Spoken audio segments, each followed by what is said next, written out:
नमस्कार, स्वागत है आप सभी का। आइए आपको लेकर चलते हैं भारत के एक महत्वपूर्ण राज्य राजस्थान में। राजस्थान में विधानसभा का चुनाव हो चुका है 25 नवंबर को और 3 दिसंबर को यह तय होगा कि राजस्थान का सीएम कौन बनेगा, कौन करेगा राजस्थान पे अपना सत्ता कायम। आज हम आपके साथ राजस्थान के चुनाव पे एग्जिट पोल लेकर मौजूद हैं और आपको ये बताएंगे कि कौन कर रहा है राजस्थान के जनता के दिलों पे राज। राजस्थान के एग्जिट पोल पे चर्चा करें उससे पहले हम आपको राजस्थान के बारे में कुछ महत्वपूर्ण जानकारियां देते हैं और इसके पिछले चुनाव में और हमारा एग्जिट पोल का जो स्टडी है कैसे बना है, इन सारी बातों पे आज चर्चा करते हैं। राजस्थान 10 संभाग और 53 जिलों का एक महत्वपूर्ण राज्य है जहां 200 विधानसभा सीट है। राजस्थान के वर्तमान सरकार को लेकर हमारे संवाददाता ऋषिका इस पर रिपोर्ट तैयार की है, आइए उनको सुनते हैं। शुक्रिया पांडे जी। तो जैसा कि आप सब जानते हैं, वर्तमान में राजस्थान में कांग्रेस की सरकार है और वहां के मुख्यमंत्री सीएम अशोक गहलोत हैं, जो कि तीसरी बार राजस्थान की कमान संभाल चुके हैं। और 3 दिसंबर को देखना यह है कि वापस ये चौथी बार सीएम बन पाएंगे या नहीं। अशोक गहलोत की अगुवाई में 2018 के चुनाव में कांग्रेस को 99 सीट मिली, भाजपा को 73 और बसपा को सिर्फ 6 सीटें मिली। बाकी सीटें अन्य दलों में बंट गई थी। कांग्रेस ने बसपा और अन्य दलों के साथ मिलकर अपनी एक सरकार बनाई। राजस्थान के वर्तमान सरकार को तो आपने पढ़ लिया, 2018 के चुनाव को तो आपने समझ लिया, लेकिन 2013 के चुनाव को भी आपको समझना होगा। ऐसा मैं इसलिए कह रहा हूं कि 1980 और 85 की बात करें, जब कांग्रेस राजस्थान की सत्ता में थी, जगन्नाथ पहाड़िया 1980 में मुख्यमंत्री बने थे। उनके बाद हरदेव जोशी के तक 4 मुख्यमंत्री बदले गए थे कांग्रेस के, जिसके बाद भैरव सिंह शेखावत मुख्यमंत्री बने भाजपा के।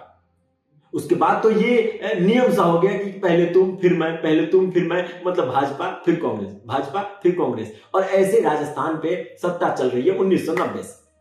तो हो सकता है कि इस बार कांग्रेस है तो 2023 में यानी 3 दिसंबर को यह निर्णय आ जाए कि भाजपा आ रही है सत्ता में। इसको पढ़ने के लिए हम 2013 के चुनाव को समझते हैं और 2013 के चुनाव पे रिपोर्ट लेकर हमारे साथ हमारी संवाददाता सानिया और प्रियांक मौजूद हैं।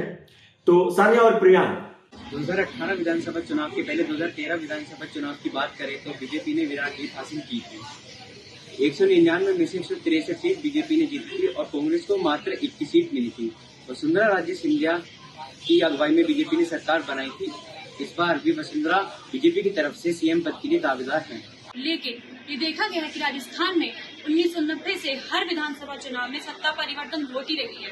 कभी भाजपा तो कभी कांग्रेस शासन करती रही है। 2018 में बीजेपी की हार का कारण बेरोजगारी का मुद्दा और युवाओं की नाराजगी, और एक ये भी था कि राजपूतों और SC/ST एक्ट के मुद्दों पर सवर्णों की नाराजगी पार्टी को भारी पड़ी। अब चलिए आपको बताते हैं राजस्थान में कौन कौन सी महत्वपूर्ण सीटें हैं जहां पे कड़ा मुकाबला दिखता है, जो बाजी को पलट सकता है, जो हमारे अनुमान को गलत ठहरा सकता है। इन सब पे एक महत्वपूर्ण रिपोर्ट तैयार करके हमारे साथ मौजूद है करण। तो करण, स्वागत है। शुक्रिया पांडे जी।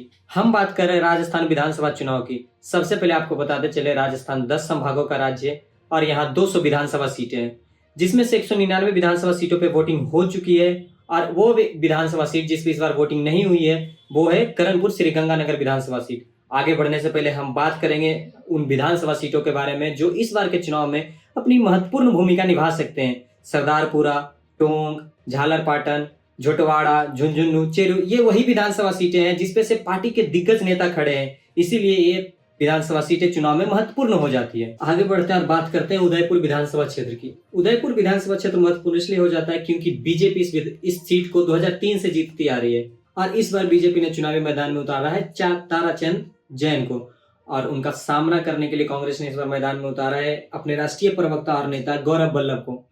आगे बढ़ते हैं और बात करते हैं अगले विधानसभा क्षेत्र की, झोटवाड़ा।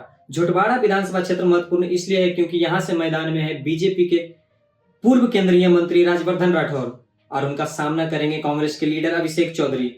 पिछले चुनाव की बात करें, 2018 विधानसभा चुनाव की बात करें तो कांग्रेस लीडर लालचंद कटारिया ने राजवर्धन राठौर को वहां हराया था, लेकिन बीजेपी ने दोबारा राजवर्धन राठौर पे भरोसा जताया है। तो देखते हैं उसका परिणाम क्या होगा। और यह विधानसभा क्षेत्र इसलिए भी महत्वपूर्ण है क्योंकि इस विधानसभा क्षेत्र से इस बार सबसे ज्यादा प्रत्याशी 18 प्रत्याशी मैदान में है। तो ये विधानसभा क्षेत्र और भी महत्वपूर्ण हो जाता है। चुनाव से रिलेटेड और भी ज्यादा जानकारी आपको हमारी सहयोगी निहारिका बताएगी। क्षेत्रफल के हिसाब से राजस्थान हमारे देश का सबसे बड़ा राज्य है, जहां लगभग 8.5 करोड़ की आबादी रहती है।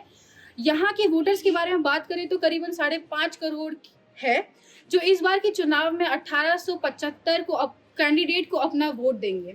पोलिंग स्टेशन जहां वोट की प्रक्रिया प्रस्तुत की जाती है, राजस्थान में करीबन 51,507 पोलिंग बूथ बनाए गए थे, जहां 75% वोट डाले गए हैं इस बार के चुनाव में। पर देखना इस बार ये है कि कौन सी पार्टी अपनी बाजी मारेगी। तमाम तरीके की स्टडी और रिसर्च के बाद हम इस नतीजे पे पहुंचे हैं कि राजस्थान में किसकी सरकार बनेगी, और आपके सामने एक एग्जिट पोल लेकर मौजूद है। और हमारा एग्जिट पोल है ये, जिसमें आपको साफ तौर पे दिख रहा है कि भारतीय जनता पार्टी बड़ी पार्टी दिख रही है राजस्थान में। 100 से 110 सीटें उनके खाते में दिख रहा है, और 60 से 70 कांग्रेस और 14 से 15 अन्य के खाते में जा सकता है। भारतीय जनता पार्टी एक बड़ी पार्टी दिख रही है इस बार, और हो सकता है कि ये सच हो, लेकिन हम इस पे पूरा दावा नहीं करते हैं। 3 तारीख को रिजल्ट मालूम चल ही जाएगा। 3 तारीख को लाइव अपडेट देखना ना भूलें, और बने रहिए तमाम देश और दुनिया की बाकी खबरों के लिए। धन्यवाद।